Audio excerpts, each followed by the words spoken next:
Mr. Rehn, thank you for coming again. We interviewed last year and now here we are again. Lots have changed since past year. And we have a lot of news about the Eurozone crisis clouding recovery in emerging Europe and Central Asia all over the world. And EU may speeding ESM enactment.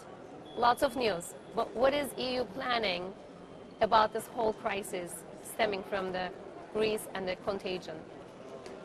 We are now certainly at a very critical juncture, and it is essential that we will be able to calm down the situation in and around Greece, which essentially requires that Greece will have to meet those conditions that we agreed with the EU and the IMF in June, July.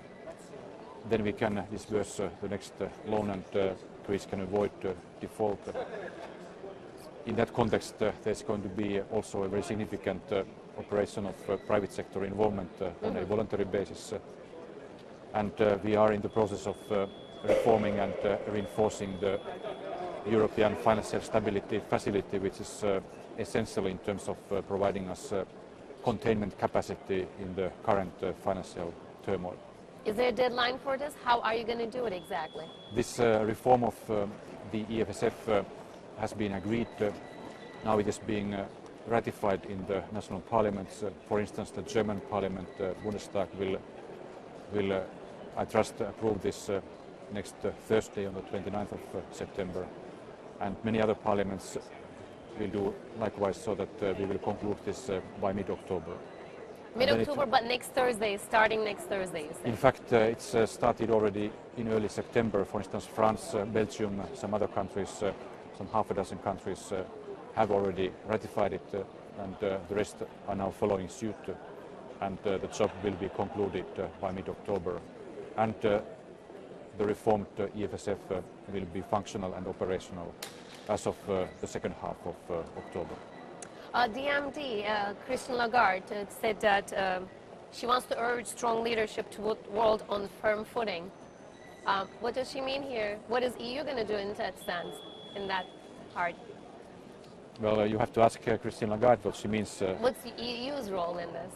Well, the EU is, of course, now fighting very hard in order to overcome the current financial crisis, which is a combination of, it's a very severely intertwined combination of a sovereign debt crisis and banking sector fragilities.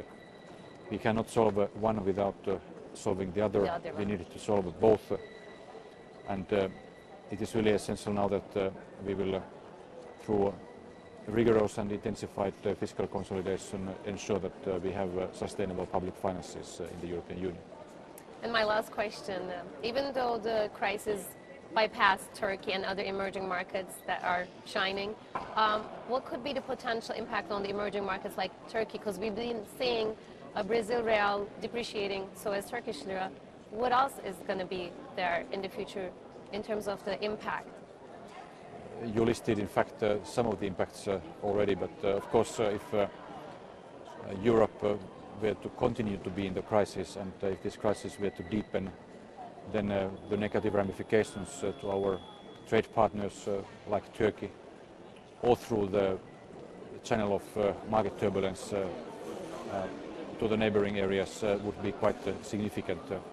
We are very much in the same boat, and it's essential that we will be able to settle our problems as soon as possible in Europe and elsewhere in the world economy. Thank you so much for coming, and Thank we you. always enjoy your comments. Thank you, sir. Thank you very much.